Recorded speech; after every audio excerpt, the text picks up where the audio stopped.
Farage, Freedom and Democracy. Thank you. Mr Orban, you're one of the few European leaders who has a grasp of history, believes in nation state and champions democracy, and I would say Hungary is lucky to have you. And you've shown you're not prepared to be bullied by these EU nationalists. You know, when you say before we were dictated to by Moscow and now it's Brussels, and you say we're going to stand up to it, you actually mean it.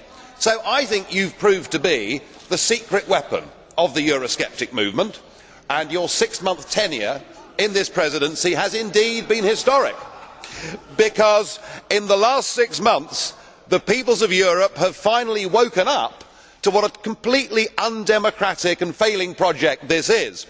And there have been some real highlights of your 6 months, and in particular one thinks back to the Finnish general election and the stunning success of the True Finns party. And who can blame ordinary tax-paying voters in Finland or elsewhere for saying we don't want to go on bailing out this failed project called the euro? Well, fast hard on the heels of the Finnish result, of course, we had the third catastrophe, the third casualty, Mr Barroso's own Portugal, that needed to be bailed out. And then, of course, we were back to Greece for the second bailout, with people out rioting on the streets. But perhaps to cap it all, the real highlight of your presidency was that the Danes tore up the Schengen Agreement.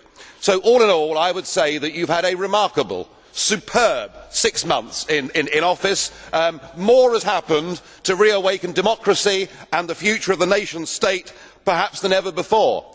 And I think there is a growing realisation, both here and elsewhere, that the worm has turned, that we have seen the beginning of the end of this extremely dangerous project. Mr Orban, jolly well done. Thank you, Mr. Co-President. The next speaker, Chanat Segedi.